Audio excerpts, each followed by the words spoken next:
नमस्कार दोस्तों, आप सभी लोगों का स्वागत है आपके अपने यूट्यूब स्टडी विथ मंतोष में। आज हम लोग जो भी प्रश्न करने वाले हैं वो चंद्रमा से संबंधित हैं।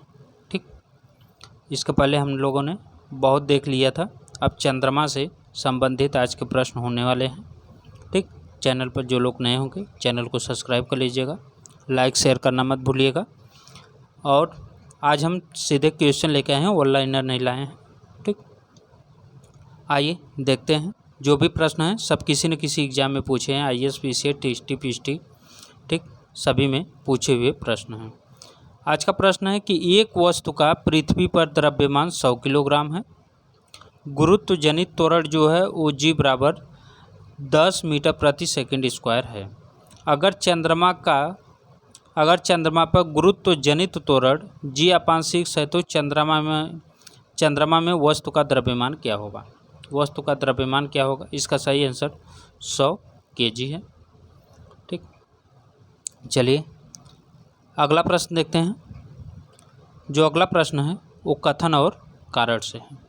ठीक, जिसमें कथन दिया हुआ है कि लघु ज्वार भाटाओं के समय उच्च ज्वार सामान्य से निम्नतर तथा निम्न ज्वार सामान्य से उच्चतर होता है। लघु ज्वार भाटा की बात कर रहा है। लघु ज्वार भाटा में बता रहा है कि उच्च ज्वार सामान्य से निम्नतर तथा निम्न ज्वार सामान्य से उच्चतर होता है।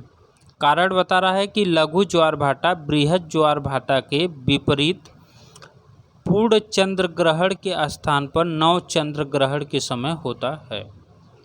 ठीक, ये ऑप्शन दिया हुआ है, देख लीजिए, जिसमें ऑप्शन रखा है ए और आर दोनों सही, आर ए की सही व्याख्या है।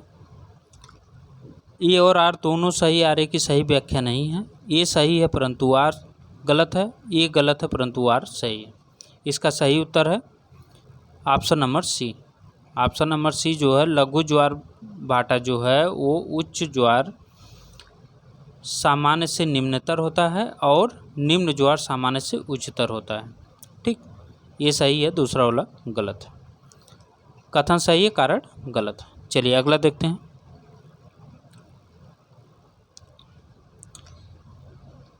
अगला प्रश्न है कि युति वियुति यानी सिचकी पद संदर्भ में होता है जब पृथ्वी उपसौर पर तथा चंद्रमा उपभर होता है, पृथ्वी अपसौर पर तथा चंद्रमा उपभू होता है, चंद्रमा तथा सूर्य पृथ्वी के समकोण पर होता है, चंद्रमा सूर्य तथा पृथ्वी एक सीधी रेखा में होते हैं। इसका सही ऑप्शन कौन सा है? तो इसका सही ऑप्शन है जब सिचकी युति वियुति सिचकी का संदर्भ होता है तो उसमें चंद्रमा सूर्य और पृथ्वी एक सीधी रेखा में होते हैं। ठीक, यही होता है आपका युति वियुति। ठीक, इसमें होता क्या है देखिए, सूर्य ग्रहण और चंद्र ग्रहण। ठीक, ये दोनों होते हैं, सूर्य ग्रहण और चंद्र ग्रहण। ये वियुति होता है और ये युति होता है। इन दोनों की जो क्रिया होती है उसे सिचकी कहते हैं। इन दोनों की जो क्रिया होती है वही सिचकी होती है। ठीक, चलिए अगला देखते हैं। अगला प्रश्न है कि जब चंद्रमा पृथ्वी और सूर्य एक सीधी रेखा में होते हैं तो क्या होता है?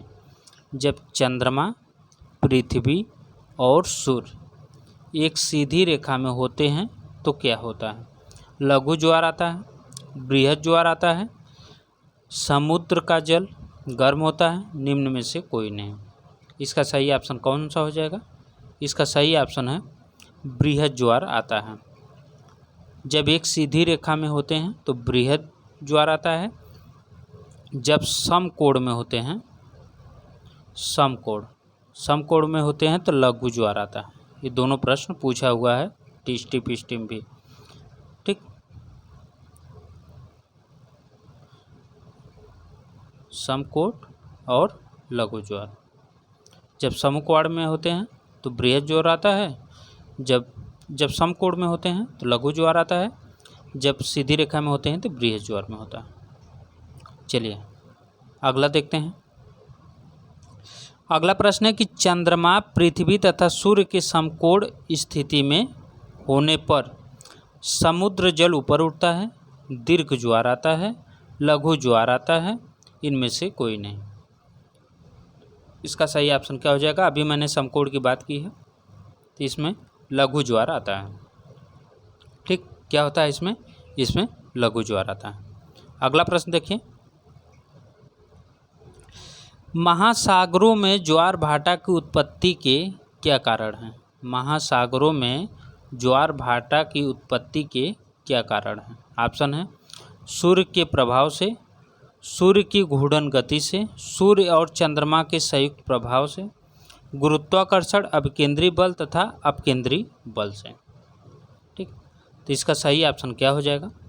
इसका सही ऑप्शन है ऑप्शन नंबर सी। महासागरों में ज्वार भाटा की उत्पत्ति का कारण क्या है? सूर्य और चंद्रमा की संयुक्त प्रभाव के कारण जो है ज्वार भाटा आता है। अगला प्रश्न है,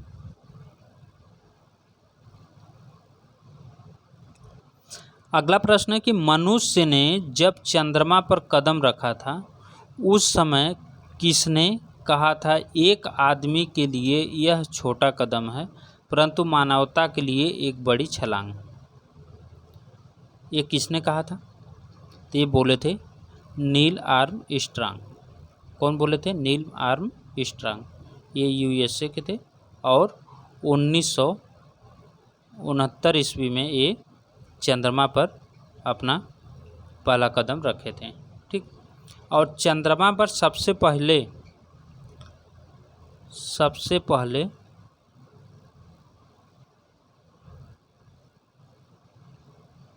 पहुंचने वाला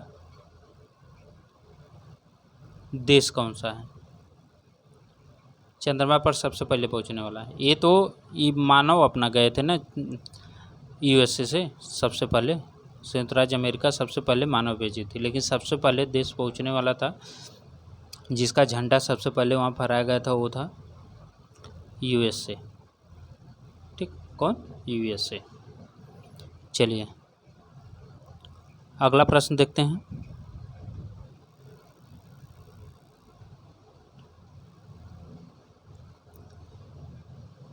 अगला प्रश्न कौन सा है?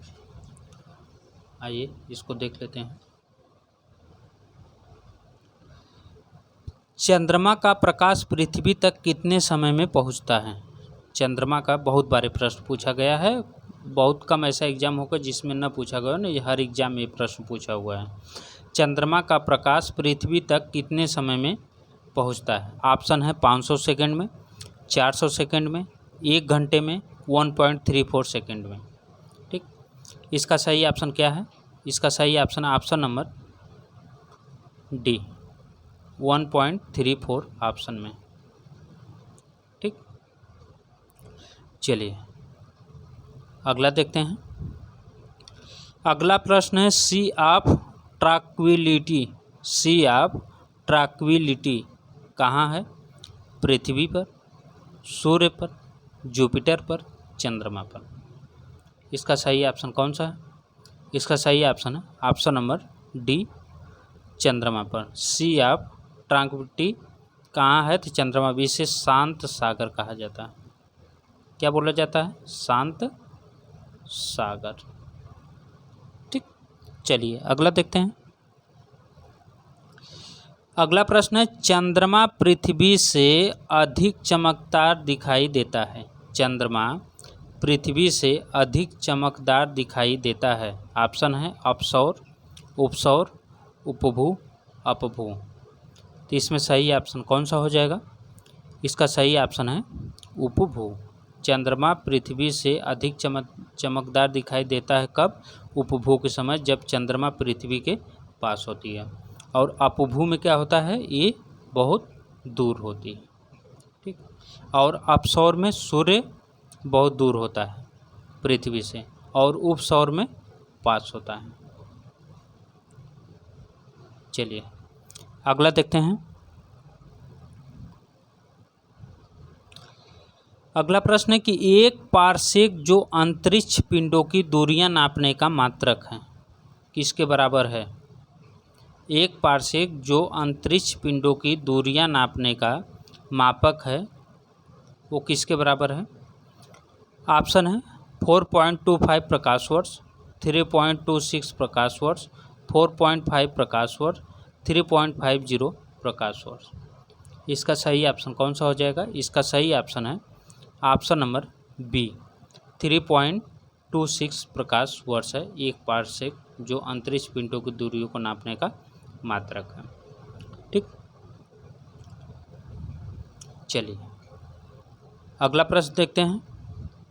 अगला प्रश्न है कि चंद्रमा पर वायुमंडल नहीं है।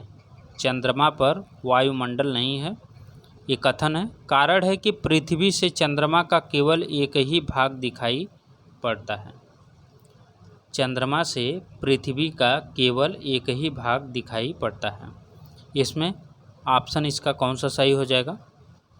ए और आर दोनों सही, आर ए की सही व्याख्या है। ए और आर दोनों सही, आर ए की सही व्याख्या नहीं है। ए सही है परंतु आर गलत है, ए गलत है परंतु आर सही है। इसका सही ऑप्शन है ऑप्शन नंबर बी, ए और आर दोनों सही है, आर ए की सही व्याख्या नहीं है, क्योंकि ये व्याख्या नहीं कर रहा है लेकिन दोनों सही है। ठीक, अगला प्रश्न देखते हैं। अगला प्रश्न है कि चंद्रमा पृथ्वी का एक चक्कर लगाता है। चंद्रमा पृथ्वी का एक चक्कर लगाता है। ऑप्शन है 30 दिन में, 27.5 दिन में, 28 दिन में, 28 सही 1/4 दिन में। तो इसका सही ऑप्शन कौन सा हो जाएगा?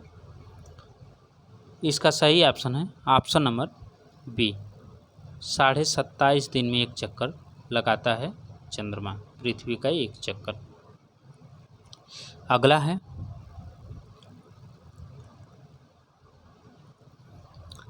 जब सूर्य तथा चंद्रमा पृथ्वी की एक ही ओर स्थित होते हैं तब उस स्थिति को किस नाम से जाना जाता है?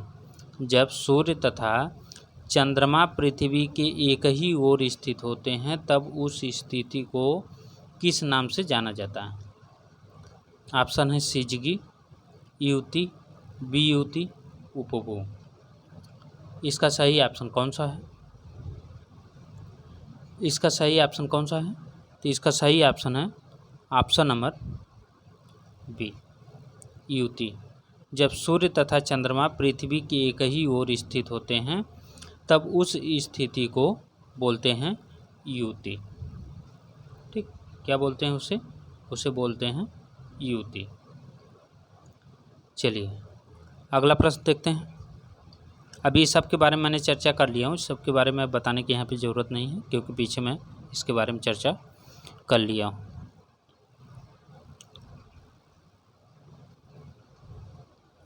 अगला प्रश्न है कि चंद्रमा या सूर्य के चतुर्दिक प्रभामंडल का निर्माण होता है। कैसे होता है? ऑप्शन है हिमकणों द्वारा प्रकाश के प्रत्यावर्तन से, जल कणों द्वारा प्रकाश के प्रत्यावर्तन से, हिमकणों द्वारा प्रकाश के विवर्तन से, जल कणों द्वारा प्रकाश के विवर्तन से। इसका सही ऑप्शन कौन सा है? इसका सही ऑप्शन है ऑप्शन नंबर ए, हिमकणों द्वारा प्रकाश के प्रत्यावर्तन से। जो प्रभामंडल बनता है वो हिमकणों के प्रकाश प्रवर्तन से बनता है। ठीक, चलिए अगला प्रश्न है चंद्रमा से एक व्यक्ति को आकाश दिखेगा। चंद्रमा से एक व्यक्ति को आकाश कैसा दिखेगा? ऑप्शन है नीला, नारंगी, सफ़ेद, काला। सही ऑप्शन इसका कौन सा है? इसका सही ऑप्शन है ऑप्शन नंबर डी, काला। ये काला दिखेगा। चंद्रमा से एक व्यक्ति को आकाश कैसा दिखेगा? तो वो काला दिखेगा। अगला प्रश्न है चंद्रमा पर सबसे पहले किस देश का झंडा पहुंचा था? चंद्रमा पर सबसे पहले किस देश का झंडा पहुंचा था? तो ऑप्शन है संयुक्त राज्य अमेरिका, सोवियत संघ, यूरोपीय अंतरिक्ष एजेंसी, चीन। सही बात क्या है? इसका सही ऑप्शन नंबर बी, सोवियत संघ। अभी इसके बारे में हम लोग चर्चा किए थे। ठीक, चलिए अगला देखते हैं। पृथ्वी और चाँद के बीच का अंतरिक्ष कहलाता है। पृथ्वी और चाँद के बीच का अंतरिक्ष कहलाता है। ये क्या कहलाता है? ऑप्शन है सिस लूनर, फुल लूनर, नेबुला, इनमें से कोई नहीं। इसका सही ऑप्शन कौन सा हो जाएगा? इसका सही ऑप्शन है पृथ्वी और चाँद के बीच का अंतरिक्ष जो है वो कहलाता है सिस लूनर। क्या कहलाता है? सिस लूनर। ऑप्शन नंबर ए सही है। अगला प्रश्न है, बेलीज बीट्स पूर्ण सूर्य ग्रहण के पूर्व या पश्चात चंद्रमा की घाटियों या गर्तों से होकर पृथ्वी तक आता प्रकाश, सूर्य से निकलने वाली ज्वालाएं, सूर्य ग्रहण के समय का अंधेरा, सूर्य से विपरीत अल्ट्रावायलेट किरणें। सही ऑप्शन क्या है? बेलीज बीट्स जो है वो पूर्ण सूर्य ग्रहण के पूर्व या पश्चात चंद्रमा की घाटियों या गर्तों से होकर पृथ्वी तक आता प्रकाश। ऑप्शन नंबर ए सही हो जाएगा। ठीक, चलिए अगला प्रश्न देखते हैं। अगला प्रश्न है कि सूर्य ग्रहण होता है, सूर्य ग्रहण होता है तो कब सूर्य ग्रहण होता है? ऑप्शन है जब पृथ्वी और सूर्य के बीच में चंद्रमा आ जाता है, जब सूर्य और चंद्रमा के बीच में पृथ्वी आ जाती है, जब पृथ्वी और चंद्रमा के बीच में सूर्य आ जाता है, जब पृथ्वी दीर्घ वृत्ताकार मार्ग पर गति करने लगती है। इसका सही ऑप्शन कौन सा है? इसका सही ऑप्शन है सूर्य ग्रहण कब होता है? जब पृथ्वी और सूर्य के बीच में चंद्रमा आ जाता है, क्योंकि सूर्य जो है एक केंद्रित होता है, ये घूमता नहीं है, ये अपनी जगह पे इन लोगों के अकॉर्डिंग जो है वो यही रहता है। ठीक, इसीलिए घूमने का काम सिर्फ चंद्रमा और पृथ्वी का होता है। जब चंद्रमा बीच में आती है तो सूर्य ग्रहण हो जाता है।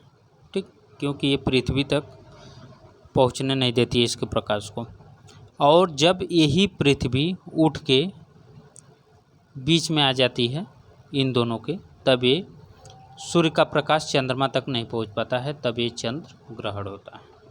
ठीक, क्योंकि चंद्रमा के पास अपना प्रकाश नहीं होता है। ठीक, चलिए अगला देखते हैं।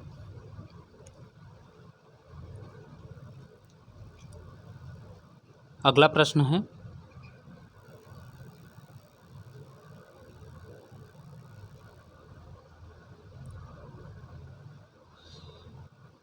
प्रश्न है कि खग्रास मतलब पूर्ण सूर्य ग्रहण केवल सीमित भू क्षेत्रों में ही दिखाई पड़ता है, क्योंकि अब कारण क्या इसका है बताइए। पृथ्वी के अनुप्रस्थ परिच्छेद की तुलना में पृथ्वी पर पड़ने वाली चंद्रमा की छाया का आकार छोटा होता है। दूसरा ऑप्शन है पृथ्वी की सतह मान नहीं है, बल्कि उसमें उभार एवं और नमन है। ऑप्शन नंबर सी है कि सूर्य के चारों ओर पृथ्वी का तथा पृथ्वी के चारों ओर चंद्रमा का प्रक्षेप पथ पूर्णतः वृत्ताकार नहीं है। लास्ट ऑप्शन है कि वायुमंडलीय अपवर्तन के कारण सूर्य की किरणें चंद्र छाया के अधिकांश परिधि क्षेत्र तक पहुंच सकती हैं। इसका सही ऑप्शन कौन सा है?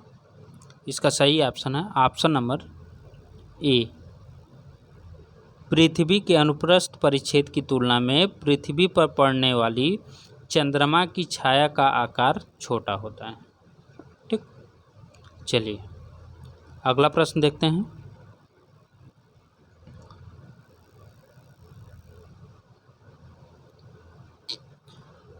अगला प्रश्न है कि हीरक वलय मतलब क्राउन एक दृश्य है जिसे देखा जा सकता है। इसे कब देखा जा सकता है? ऑप्शन है सूर्य ग्रहण के आरंभ में, सूर्य ग्रहण के अंत में, केवल पूर्णतः पथ चिन्ह के परिधि क्षेत्र में, केवल पूर्णतः पथ चिन्ह के केंद्रीय क्षेत्र में। इसका सही ऑप्शन कौन सा हो जाएगा? इसका सही ऑप्शन है हीरक वलय जो है ये कब दिखाई देता है? पूर्ण सूर्य ग्रहण के प्रारंभ में दिखाई देता है। पूर्ण सूर्य ग्रहण के प्रारंभ में दिखाई देता है। ठीक, चलिए अगला देखते हैं। अगला प्रश्न है कि सूर्य ग्रहण होता है, सूर्य ग्रहण कब होता है? प्रत्येक पूर्णिमा को, अमावस्या को, सूर्य पृथ्वी चंद्रमा के एक परिक्रमण काल तल पर आने पर, सूर्य पृथ्वी चंद्रमा के एक परिभ्रमण काल तल पर आने पर। इसका सही ऑप्शन कौन सा है? इसका सही ऑप्शन है सूर्य ग्रहण जो है वो अमावस्या को होता है। अब पूर्णिमा को क्या होता है? इस दिन चंद्र ग्रहण होता है। ठीक, पूर्णिमा को चंद्र ग्रहण और अमावस्या को सूर्य ग्रहण होता है। चलिए अगला देखते हैं। अगला है कि पूर्ण सूर्य ग्रहण के दौरान सूर्य को सीधे देखने से आँख में अपरिवर्तनीय क्षति पहुँचती है। रेटिना का जलना सूर्य की किरणों के निम्न घटकों में से किस एक के कारण होता है? ऑप्शन है ताप, इंद्रधनुषी प्रकाश, अल्ट्रावायलेट प्रकाश, इंफ्रारेड प्रकाश। इसका सही ऑप्शन कौन सा है? इसका सही ऑप्शन है अल्ट्रावायलेट प्रकाश। ऑप्शन नंबर सी सही। चलिए अगला देखते हैं।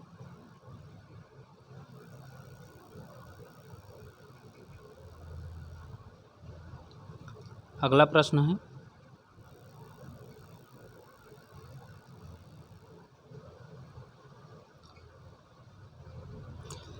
चंद्रमा के तल पर विस्फोट होता है। विस्फोट स्थल से कुछ दूर खड़ा एक अंतरिक्ष यात्री, अब वो महसूस क्या करता है? ऑप्शन में दिया है विस्फोट के कारण उत्पन्न ध्वनि को सुनेगा तथा प्रकाश को देखेगा। विस्फोट के कारण उत्पन्न प्रकाश को देखेगा लेकिन ध्वनि को नहीं सुनेगा। विस्फोट के कारण उत्पन्न ध्वनि को सुनेगा लेकिन प्रकाश को नहीं देखेगा। विस्फोट के कारण न तो ध्वनि को सुनेगा न ही प्रकाश को देखेगा। इसका सही ऑप्शन कौन सा है? तो चंद्रमा के तल पर विस्फोट होता है। विस्फोट स्थल से कुछ दूर खड़ा एक अंतरिक्ष यात्री वो विस्फोट के कारण उत्पन्न प्रकाश को देखेगा लेकिन ध्वनि को नहीं सुनेगा। ऑप्शन नंबर बी सही हो जाएगा। ठीक, चलिए अगला प्रश्न देखते हैं।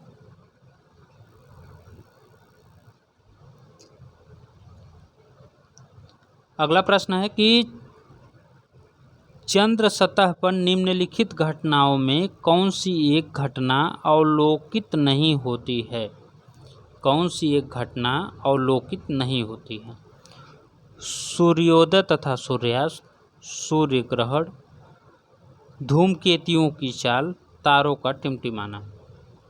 तो चंद्र सतह पर निम्नलिखित में से कौन सी घटना नहीं होती है? तो तारों का टिमटिमाना, तारों का टिमटिमाना नहीं होता है। अगला है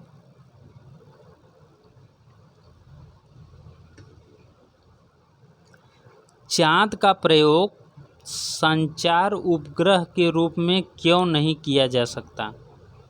चाँद का प्रयोग संचार उपग्रह के रूप में क्यों नहीं किया जा सकता? ऑप्शन है इसके लिए पृथ्वी और चाँद के बीच दूरी उपयुक्त नहीं है, चाँद द्वारा परिक्रमण काल 24 घंटे नहीं है, चाँद पृथ्वी के भूमध्यवर्ती तल में नहीं घूमता है। उपयुक्त तीनों कारण हैं। तो इसका सही ऑप्शन कौन सा है? इसका सही ऑप्शन है ऑप्शन नंबर डी, इसके तीनों कारण हैं। ठीक, चलिए अगला देखते हैं। अगला प्रश्न है कि चंद्रमा पर पृथ्वी की अपेक्षा पेंडुलम का आवर्तकाल घट जाता है, बढ़ जाता है, उतना ही रहता है, शून्य होता है। सही ऑप्शन क्या है? तो चंद्रमा पर पृथ्वी की अपेक्षा पेंडुलम आवर्तकाल जो है वो बढ़ जाता है। ठीक, चलिए अगला प्रश्न देखते हैं।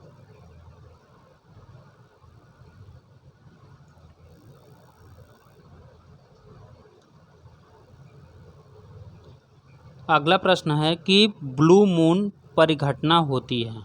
ब्लू मून की जो घटना होती है वो कब होती है? जब एक ही माह में 2 पूर्णिमा हो, जब एक ही कैलेंडर वर्ष में 2 लगातार माहों में 4 पूर्णिमाएँ हों, जब एक ही कैलेंडर वर्ष में 3 बार एक ही माह में 2 पूर्णिमाएँ हों, उपर्युक्त में से किसी से भी नहीं।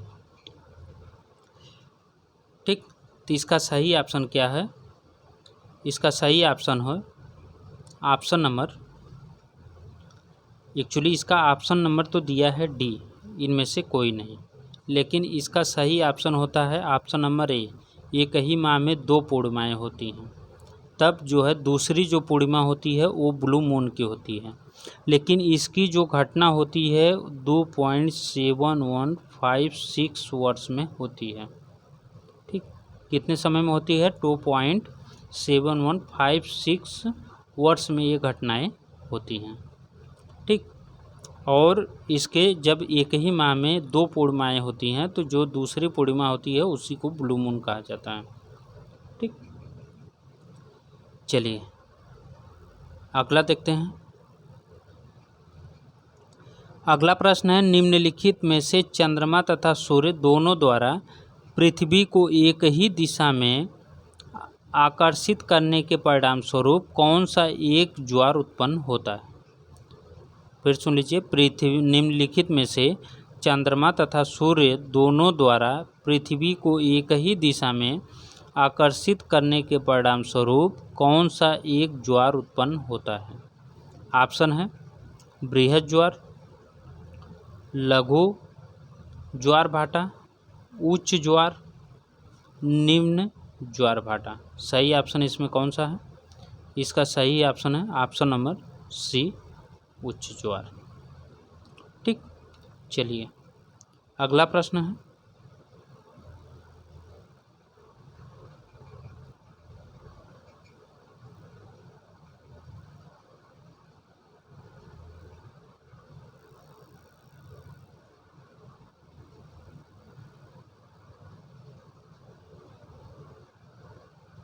अगला प्रश्न दिया है कथन चंद्रमा पर पृथ्वी का वजन पृथ्वी की तुलना में 1/6 रहता है।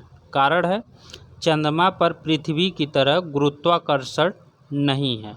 निम्नलिखित कथनों में से इसमें कौन सा कथन सही है उसके बारे में बताना है। ठीक, तो इसमें